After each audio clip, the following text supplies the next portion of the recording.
વિદ્યાર્થી મિત્રો, આજે આપણે ધોરણ 12 માં ચેપ્ટર નંબર 6 માં વિકૃતિ અને જનીન સંકેત વિશે આપણે અભ્યાસ કરીશું.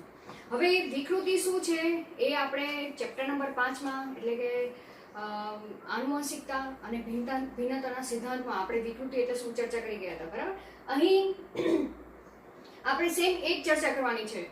એટલે કે વિકૃતિ એક એવી પ્રક્રિયા છે કે જેને કારણે વિકૃતિને કારણે શું થાય છે, ડીએનએ ના અનુક્રમમાં શું થાય છે, ફેરફાર થાય છે.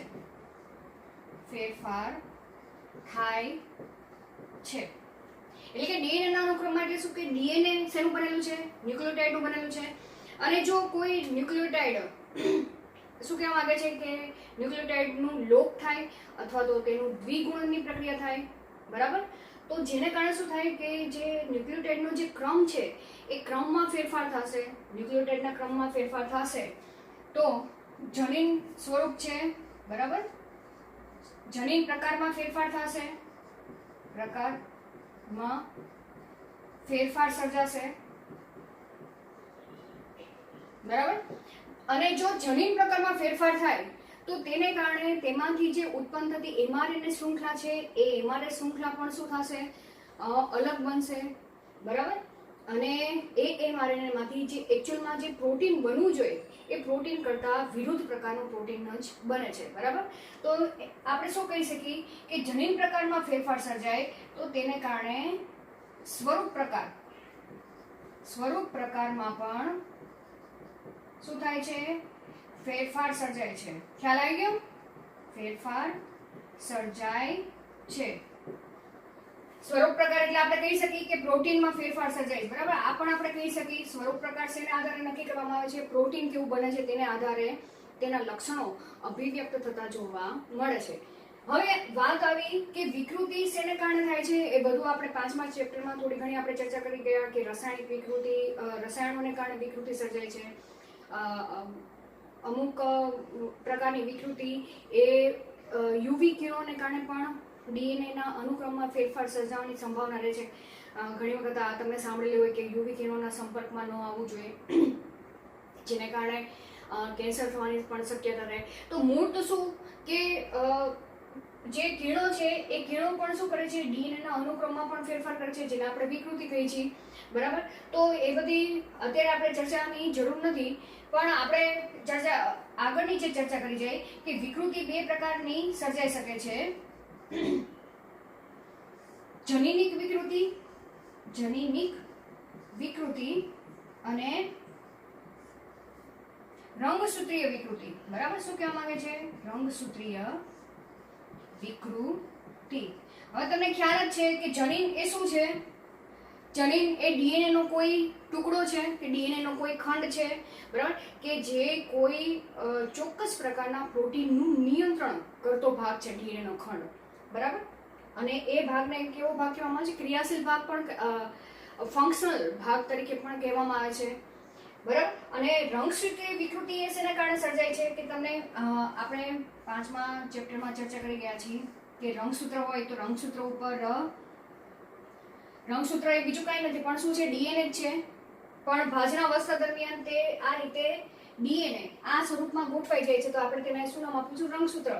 અને રંગસૂત્ર ઉપર જુદા જુદા લક્ષણોના નિયંત્રણ માટેના આ રીતે જનીનો આવેલા હોય છે. આ શું છે, જનીન આવેલા છે. બરાબર, આ રંગસૂત્ર છે. તો જનીનમાં ફેરફાર થશે, માનો કે અહીંયા જનીન છે, આ જનીનમાં કોઈ વિકૃતિ સર્જાણી. બરાબર, તો તેને કારણે રંગસૂત્રમાં પણ વિકૃતિ સર્જાવાની સંભાવના રહે છે. બરાબર, કે જનીનમાં કોઈ મોટો ફેરફાર થયો.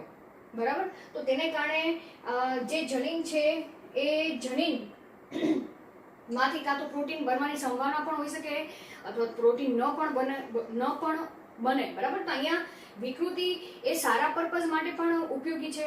ઘણી વખત ખાસ કરીને ઉદ્વિકાસીય દ્રષ્ટિએ જોવા જઈએ. બરાબર, અને ઘણી વખત તે નુકસાનકારક પણ છે.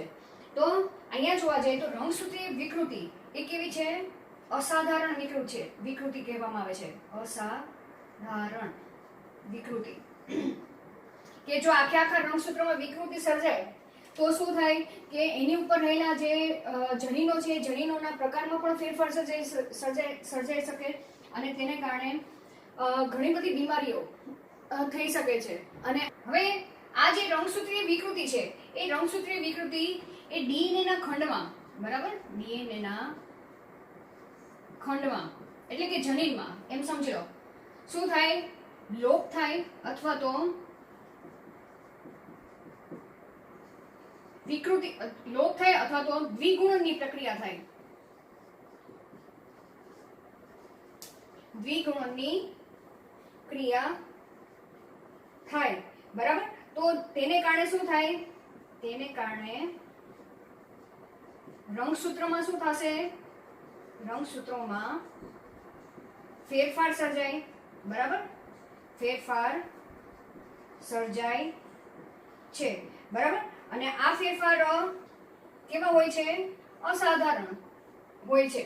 તો અહીંયા જોવા જઈએ તો ડીએનએ ના ખંડમાં જો રંગસૂત્રો ઉપર આ ડીએનએ નો ખંડ એટલે કે જનીન માં કાં તો લોપ સર્જાઈ જાય અથવા તો તેનું દ્વિગુણન થાય. દ્વિગુણન એટલે શું, એકને એક જનીન ફરીથી બીજી વખત આવી જાય, બરાબર. તો આ પ્રકારની વિકૃતિ એ કેવી વિકૃતિ કહેવામાં આવે છે, અસાધારણ, કે તેને ક્યોર કરવી કેવી છે, અસંભવ છે. ખાસ કરીને જોવા જઈએ તો કેન્સરના કેસમાં આ રંગસૂત્રીય વિકૃતિ જવાબદાર ગણવામાં આવે છે, બરાબર. અને કેન્સર કેવો રોગ છે, અસાધારણ રોગ છે, બરાબર. જો ફોર્થ સ્ટેજમાં હોય તો તેને આપણે નિદાન આપી શકતા નથી. હવે જનીનિક વિકૃતિ કહેવા જાય તો જનીનિક વિકૃતિ આપણે કોને કહીશું કે ખાસ કરીને ડીએનએ ખંડમાં કોઈ, શું કહેવા માંગે છે, ડીએનએ ખંડમાં કોઈ એક બેઝ જોડમાં શું કહેવામાં આવે છે કે ડીએનએ ખંડમાં કોઈ એક બેઝ જોડમાં થતું પરિવર્તન, શું કહેવામાં આવે છે, થતું પરિવર્તન વિકૃતિ પ્રેરે છે, વિકૃતિ પ્રેરે છે, જેને શેના તરીકે ઓળખવામાં આવે છે. આ વિકૃતિ આપણે 5મા ચેપ્ટરમાં અભ્યાસ કરી ગયા છીએ, બરાબર, જેને પોઈન્ટ મ્યુટેશન કહેવામાં આવે છે. પોઈન્ટ મ્યુટેશન કહે છે. અને પોઈન્ટ મ્યુટેશનનું એક ઉદાહરણ આપણે લઈએ તો એ કયું ઉદાહરણ છે, સિકલ સેલ એનિમિયા. ખ્યાલ આવી ગયો, આ યાદ છે, સિકલ સેલ એનિમિયા એ જનીનિક વિકૃતિનું એક ઉદાહરણ છે, બરાબર. અહીંયા વ્યાખ્યા તમારે ખાસ યાદ રાખવાની કે પોઈન્ટ મ્યુટેશનમાં શું થાય છે, કોઈ એક બેઝ જોડમાં પરિવર્તન થાય છે. શું થાય છે, પરિવર્તન થાય છે. જો અહીંયા કોઈ સિકલ સેલ એનિમિયામાં લોપની ક્રિયા નથી જોવા મળતી. લોપ એટલે કે કોઈ બેઝ જોડ દૂર નથી થઈ જતી અથવા તો દ્વિગુણની નથી થતી કે કોઈ નવી બેઝ જોડ એડ પણ નથી થતી, પણ શું થાય છે, કોઈ એક ન્યુક્લિયોટાઇડ હતો તેની જગ્યાએ બીજો ન્યુક્લિયોટાઇડ એડ થઈ ગયો, એટલે કે પરિવર્તન જ થાય છે. તો એ પ્રકારની વિકૃતિને શું કહેવામાં આવ્યું છે, પોઈન્ટ મ્યુટેશન તરીકે ઓળખવામાં આવે છે, જેનું એક બેસ્ટ ઉદાહરણ છે સિકલ સેલ એનિમિયા.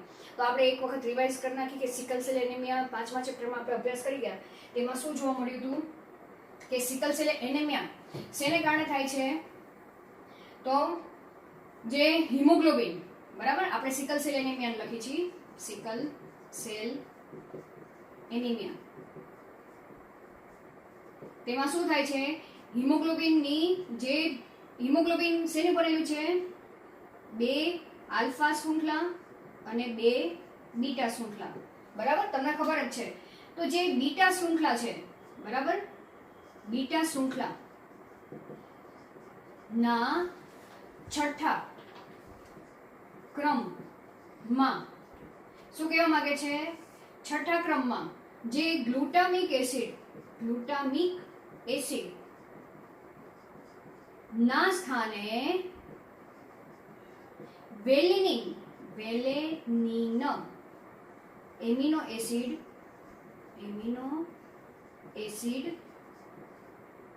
ગોઠવાય છે, બરાબર. ખ્યાલ આવી ગયો, જેથી રક્તકણ ડમ્બેલ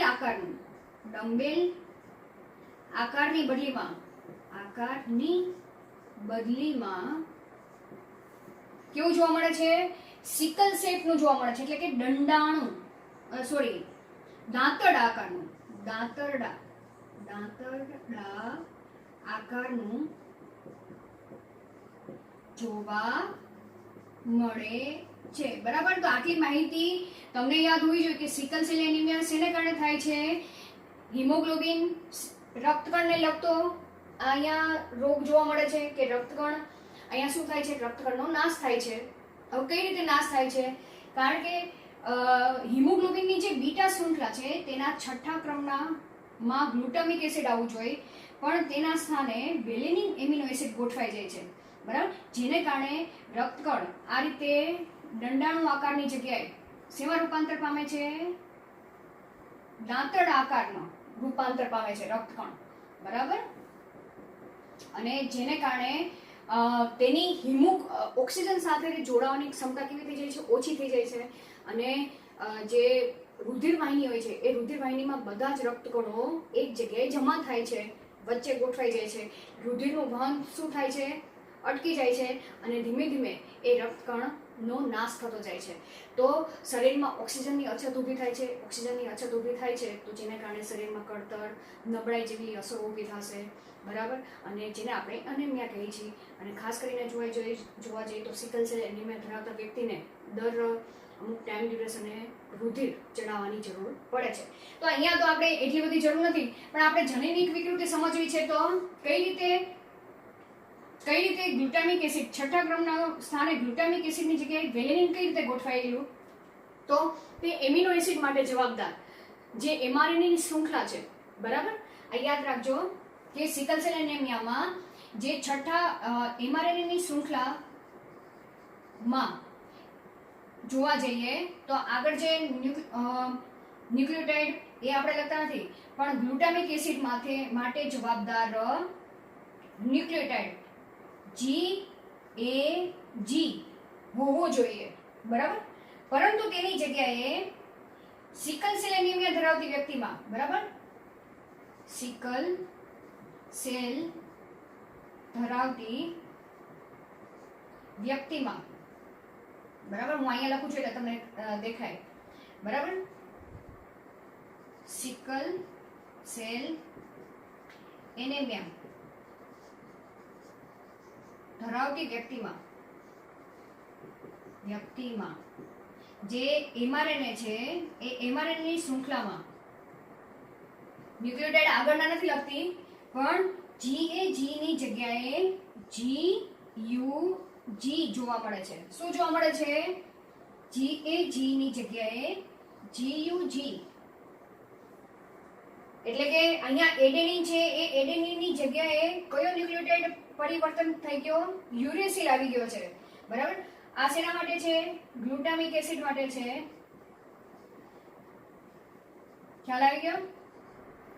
અને આ GUG એ વેલિન માટે છે, વેલિન એમિનો એસિડ માટે છે. એટલે આટલું જ એડેનિન ની જગ્યાએ યુરેસિલ આવી જાય છે, જેને કારણે આખું પરિવર્તન થઈ જાય છે રક્તકણમાં.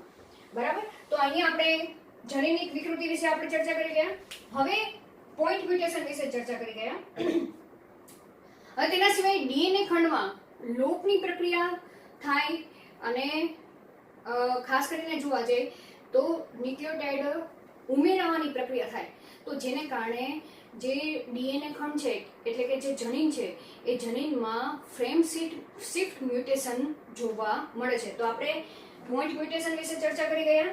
બરાબર. કે માત્ર કોઈ એક બેઝ જોડમાં પરિવર્તન થાય તો તેને પોઈન્ટ મ્યુટેશન કહેવામાં આવે છે. પણ આખી જનીનની ફ્રેમ જે છે કે જનીન જે છે તેના રીડિંગમાં જ ફેરફાર થઈ જાય કે એ ફ્રેમમાં જ બદલાવ થઈ જાય. બરાબર. તો તેને આપણે ફ્રેમ શિફ્ટ મ્યુટેશન કહીએ છીએ. તો આપણે જનીનિક વિકૃતિનો બીજા પોઈન્ટ વિશે ચર્ચા કરીશું કે ડીએનએ માં કોઈ એક અથવા તો એકથી વધુ નાઇટ્રોજન બેઝ ઉમેરાય અથવા તો દૂર થાય, જેને કારણે ડીએનએ ની જે શૃંખલા હોય એની જે રીડિંગ એટલે કે ન્યુક્લિયોટાઇડનો ક્રમ હોય તે ન્યુક્લિયોટાઇડના ક્રમમાં શું થઈ જાય? ફેરફાર થઈ જાય અને એ ફેરફાર પણ કેવો હોય, મોટો ફેરફાર જોવા મળે છે, જેને કારણે જે mRNA ની શૃંખલા બનવી જોઈએ તે mRNA ની શૃંખલા પણ અલગ બનશે. mRNA ની શૃંખલા અલગ બનશે તો પ્રોટીન પણ અલગ બનવાની પ્રક્રિયા જોવા મળે છે. બરાબર. તો એવા પ્રકારનું જે મ્યુટેશન છે તેને ફ્રેમ શિફ્ટ મ્યુટેશન તરીકે ઓળખવામાં આવે છે. બરાબર. તો એને આપણે સ્પષ્ટ રીતે વ્યાખ્યાયિત કરવું તો કઈ રીતે કરશું કે ડીએનએ માં એક કે વધુ ન્યુક્લિયોટાઇડના ઉમેરાવાથી કે ઘટાડાથી, બરાબર, બંને રીતે આપણે આગળ ચર્ચા કરશું. ડીએનએ ની જે રીડિંગ ફ્રેમમાં, બરાબર, સેમાં રીડિંગ ફ્રેમમાં પરિવર્તન થાય તો તેવા પ્રકારની વિકૃતિને ફ્રેમ શિફ્ટ વિકૃતિ અથવા તો મ્યુટેશન તરીકે ઓળખવામાં આવે છે. બરાબર. તો હવે આપણે બે રીતે ચર્ચા કરી કે ડીએનએ ની એક આપણે શૃંખલા લઈ. બરાબર.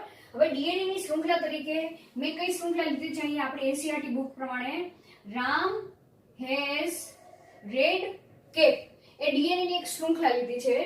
હવે એમાં જો એક અથવા તો એકથી વધારે ન્યુક્લિયોટાઇડ એડ કરતા જઈએ એ શૃંખલામાં તો જે ડીએનએ ની જે શૃંખલામાં પરિવર્તન થાય છે, બરાબર, અને તે પરિવર્તનથી ડીએનએ ની શૃંખલામાં કેવા ફેરફાર સર્જાય છે તેના વિશે આપણે ચર્ચા કરીશું. એવી જ રીતના બીજા ભાગમાં પણ ડીએનએ ની એક શૃંખલા લીધી છે સેમ આના જેવી રીતે, અને તેની અંદર એક ન્યુક્લિયોટાઇડ પહેલા આપણે દૂર કરી તો જે ડીએનએ ની શૃંખલામાં કેવા પરિવર્તન થાય છે તેના વિશે ચર્ચા કરશું. પછી બે ન્યુક્લિયોટાઇડને દૂર કરશું તો ડીએનએ ની શૃંખલાની જે રીડિંગ ફ્રેમ છે તેમાં કેવા ફેરફાર થાય છે. પછી 3 ન્યુક્લિયોટાઇડ દૂર કરશું તો કેવા ફેરફાર થાય છે તે આપણે ચર્ચા કરી. બરાબર. હવે અહીંયા શું કહે છે કે ડીએનએ માં બેઝનો કે ન્યુક્લિયોટાઇડનો, બરાબર, તમે કોઈ પણ શબ્દ વાપરી શકો, ન્યુક્લિયોટાઇડ તમને જે શબ્દ યાદ આવે નો ઉમેરો થતા રીડિંગ ફ્રેમમાં થતા પરિવર્તનો એક આપણે આ ભાગ વિશે ચર્ચા કરી. બરાબર. તો અહીં ઉદાહરણ તરીકે ડીએનએ ની શૃંખલા છે. કઈ શૃંખલા છે? Ram has red cap. હવે અહીંયા જે 3 ન્યુક્લિયોટાઇડનો ક્રમ છે, બરાબર, આ 3 ન્યુક્લિયોટાઇડનો ક્રમ. હવે આની જે mRNA ની શૃંખલા બનશે, બરાબર, માનો કે for example Ram has red cap છે, બરાબર, CAP. તો હવે આમાંના જે આ 3 ન્યુક્લિયોટાઇડનો ક્રમ છે, 3 ન્યુક્લિયોટાઇડનો ક્રમ, બરાબર, એ 3 ન્યુક્લિયોટાઇડનો ક્રમ એ શેના તરીકે વર્તે છે? ખાસ કરીને આનુવંશિક સંકેતની જેમ વર્તે છે, એમ સમજી લો. બરાબર. શેના તરીકે વર્તે છે? અહીંયા લખી નાખો કે 3 અક્ષર, 3 ક્રમિક અક્ષર એ આનુવંશિક સંકેત તરીકે વર્તે છે.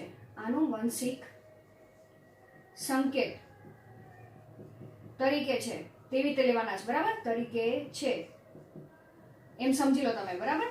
તો અહીંયા જે આ રામ છે એ એક આનુવંશિક સંકેત છે, પછી આ 3 અક્ષર છે એના પછીના એ બીજો આનુવંશિક સંકેત છે, બરાબર, ત્રીજો છે એ ત્રીજો સંકેત છે. એટલે કે આ 3 ન્યુક્લિયોટાઇડ સમજી લો. એ 3 ન્યુક્લિયોટાઇડ તમને આગળ આપણે ચર્ચા કરી ગયા કે 3 ન્યુક્લિયોટાઇડનો ક્રમ એ જનીન સંકેત તરીકે વર્તે છે. ખ્યાલ યાદ છે? આના આગળના ટોપિકમાં આપણે ચર્ચા કરી ગયા જનીન સંકેત વિશે. જનીન સંકેત કેવો હોય છે? 3 અંકીય હોય છે. તો એમ સમજી લો આ 3 અંકીય જનીન સંકેત છે. ખ્યાલ આવી ગયો? તો અહીં કેટલા છે 3 અંકીય જનીન સંકેત? 4 છે. બરાબર. પહેલો 3 અંકીય જનીન સંકેત કયો છે? રામ છે, બીજો હેઝ છે, ત્રીજો રેડ છે, ચોથો કેપ છે. હવે અહીંયા આપણે શું કરવાનું છે? એક એક ન્યુક્લિયોટાઇડ આપણે એડ કરતા જાય, ઉમેરો કરતા જાય. કોની વચ્ચે ઉમેરો કરવાના છે? હેઝ અને રેડની વચ્ચે એક નવો ન્યુક્લિયોટાઇડ એડ કરી. જો અહીંયા હું તમને એ જ રીતે ક્રમ વાઇઝ તમને દર્શાવ્યું છે કે હેઝ અને રેડ માં કોઈ નવો બેઝ કે ન્યુક્લિયોટાઇડ કયો એડ કરેલો છે? બી ઉમેરતા ડીએનએ ની શૃંખલા કેવી બનશે? શૃંખલા ક્યાં એડ કરવાની છે? અહીંયા એડ કરવાની છે. તો કેવી બનશે? રામ, આ તો એમનેમ જ રહેશે જનીન સંકેત ત્રિઅંકીય. પછી હેઝ પણ એમનેમ રહેશે, હેઝ, બરાબર. હવે અહીંયા નવો બી એડ કરું છું, બી એડ કરવાનો છે. તો જનીન સંકેત કેટલા છે? 3 હોવા જોઈએ. તો એના પછી કયો બી સાથે કોણ જોડાશે? આર, બરાબર, અને ઈ. આ એક જનીન સંકેત એકચ્યુઅલમાં કેવો છે? રેડ હોવો જોઈએ, પણ એની જગ્યાએ કેવો થઈ ગયો? B R E. કારણ કે અહીંયા નવો ન્યુક્લિયોટાઇડ કેવો એડ થયો છે? આપણે બીજા અક્ષરથી લખીએ એટલે તમને ખ્યાલ આવે, બરાબર. અહીંયા આ બી નવો એડ કરેલો છે, બરાબર. તો હવે ચોથો જનીન સંકેત કેવો બનશે? DCA બનશે. DCA, બરાબર. તો અહીંયા તમે જુઓ છો પી એકલો રહી ગયો. હવે એ પી જે છે એ આગળ જે જનીન સંકેત આવેલા હશે ત્રિઅંકીય, તેની સાથે 9 ત્રિઅંકીય સંકેતમાં તે જોડાશે, બરાબર. અહીંયા આગળ છે તે સિક્વન્સ, એમ સમજી લો. ખ્યાલ આવી ગયો? તો અહીંયા તમે જોશો તો આખી આ જે નવા જનીન સંકેત અહીંયા તમે જોશો તો આ જનીન સંકેતો એ જે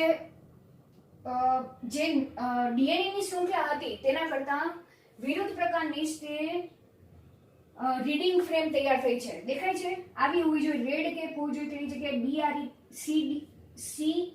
DCA તૈયાર થયું છે. તો અહીંયા તમે ડીએનએ ની જે રીડિંગ ફ્રેમ છે તેમાં પરિવર્તન દેખાય છે. તો આમાંથી જે આની સાથે જે એમિનો એસિડ જોડાવવું જોઈએ, આની પાસે જે એમિનો એસિડ આવવું જોઈએ તેના કરતા અહીંયા એમિનો એસિડ અલગ જ આવશે. તો આમાંથી જે પ્રોટીન શૃંખલા બનવી જોઈએ, પ્રોટીન શૃંખલા તે કેવી બનશે? અલગ જ બનશે જે આમાંથી બનતી હોય તેના કરતા. ખ્યાલ આવી ગયો? બરાબર. હવે આપણે આ પોઈન્ટ વિશે ચર્ચા કરી. હવે આના વિશે ચર્ચા કરી કે જો હેસ અને રેડ વચ્ચે બે બેઝ એડ કરવામાં આવે, કયા બે બેઝ? બીઆઈ એડ કરવામાં આવે, કે નવા બે ન્યુક્લિયોટાઇડ ઉમેરવામાં આવે, તો આ ડીએનએ ની શૃંખલામાં કેવા પરિવર્તન આવશે તે આપણે લખી નાખી. રામ તો એમને જ રહેશે, બરાબર. અહીંયા આપણે બીજા કલરથી આ પાર્ટ તમે ભૂલી ન જતા, બરાબર. એનસીઈઆરટી બુકમાં આપેલું જ છે, પણ તમે આ રીતે લખશો તો વધારે યાદ રહેશે, બરાબર. રામ એમને એ ત્રિઅંકીય જનીન સંકેત તો એમને જ રહેશે, આનુવંશિક સંકેત, બરાબર. પછી હેસ પણ એમને રહેશે, HAS હેસ. હવે નવા બે ન્યુક્લિયોટાઇડ બે નવા ઉમેરવાના છે, તો BI, ચલો BI હું રેડ અક્ષરથી કરું, BI, બરાબર. BI અને ત્રીજો ન્યુક્લિયોટાઇડ કયો જોડાશે? R જોડાશે અહીંયાથી. તો આ જનીન સંકેત થયો. પછી અહીંયા તો પાછી ED છે તે, તો ED અને આમાંથી કયો જોડાશે? C જોડાશે. તો ED અને C, અને અહીંયા AP.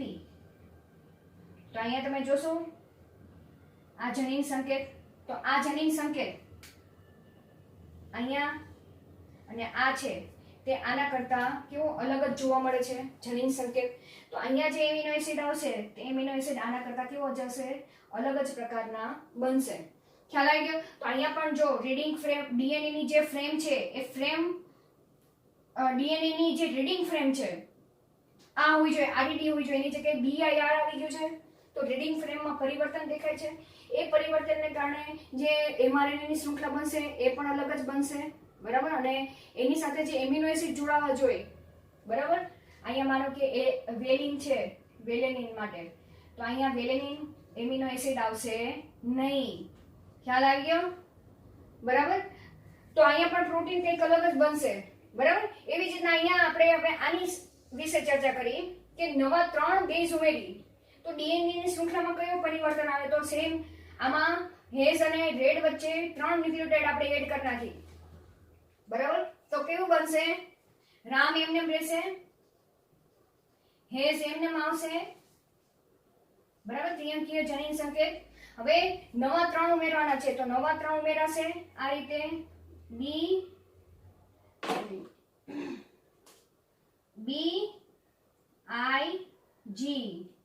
બરાબર. આ 3 સંકેત થઈ ગયા. અને રેડ એમને આવશે કારણ કે અહીંયા 3 નવા ઉમેર્યા છે, તો બાકી જે રેડ કેપ એમને જ રહેશે, રેડ અને કેપ, બરાબર. ખ્યાલ આવી ગયો?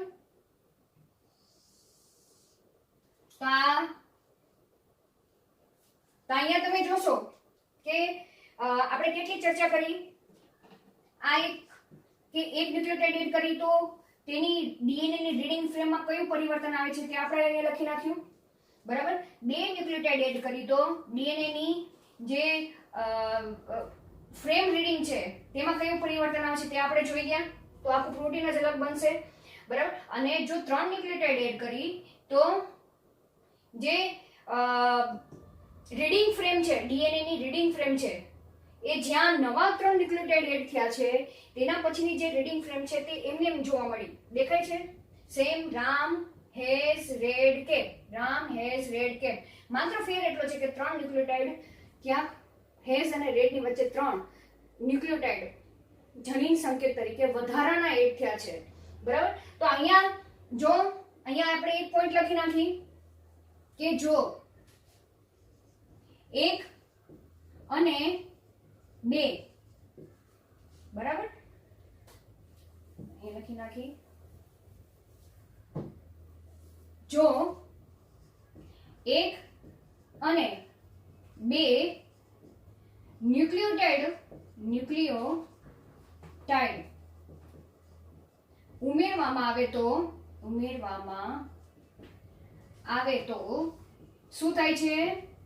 નવા ઉમેરવામાં આવે તો ડીએનએ ની રીડિંગ ફ્રેમમાં શું થાય છે? પરિવર્તન આવે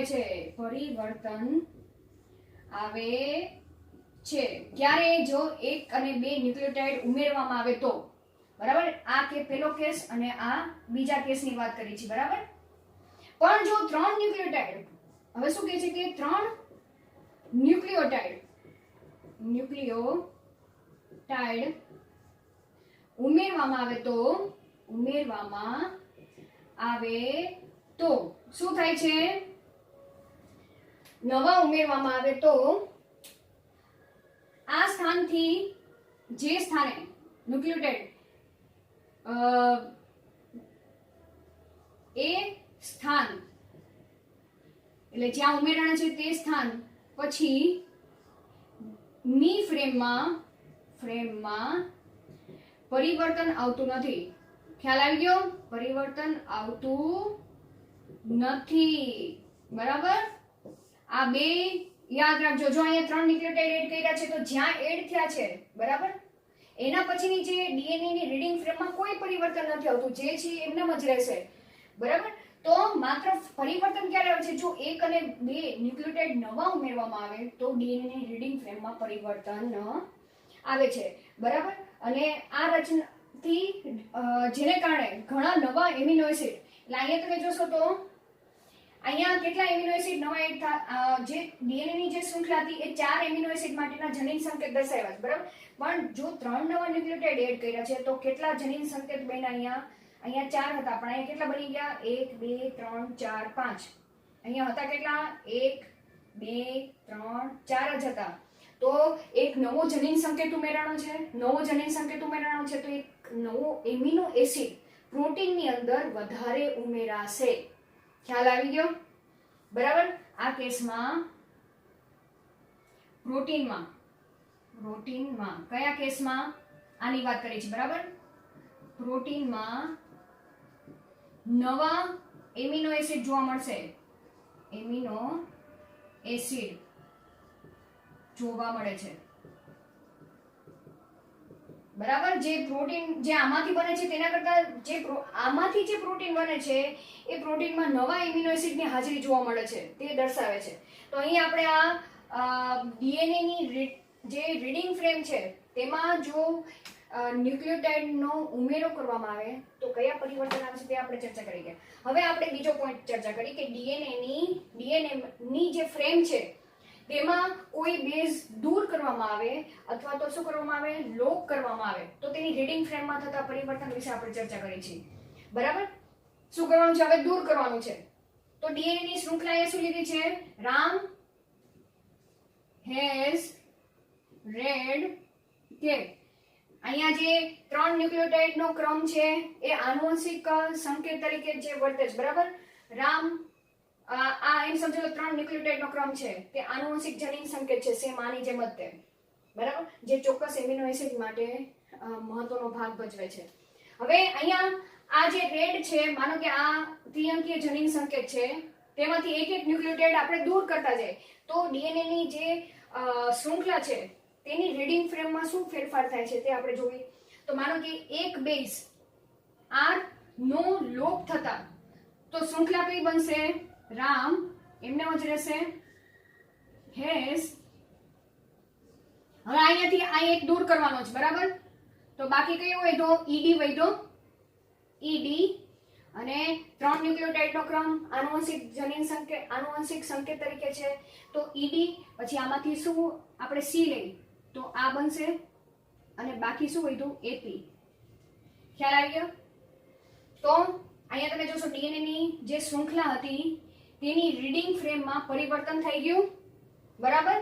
સેમ જો બે બેઝ દૂર કરવામાં આવે, માનો કે રેડ છે તો એમાંથી આરઈ ને દૂર કરી, બે બેઝ દૂર કરી કે લોપ થતા, તો ડીએનએ ની શૃંખલામાં થતા પરિવર્તન લખીએ આપણે, રામ હેઝ.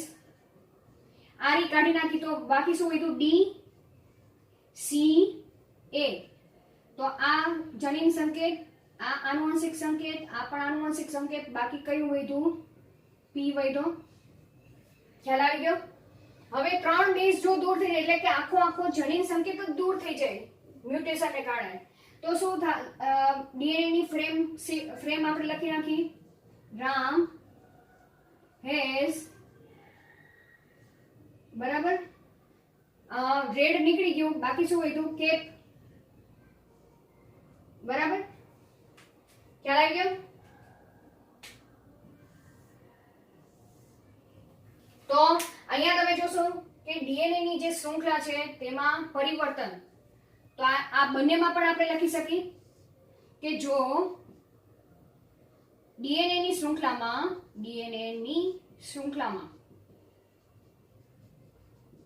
એક કે બે, બરાબર, એક કે બે બેઝ દૂર થાય તો ડીએનએ ની રીડિંગ ફ્રેમમાં પરિવર્તન જોવા મળે છે, જેને ફ્રેમ શિફ્ટ મ્યુટેશન કહે છે. શું કહે છે? ફ્રેમ શિફ્ટ મ્યુટેશન કહે છે. ખ્યાલ આવી ગયો? ફ્રેમ શિફ્ટ થાય છે તો તે ફ્રેમ શિફ્ટ મ્યુટેશન કહે છે. હવે આપણે આની વાત કરી કે જો ડીએનએ ની શૃંખલામાં શું થાય છે?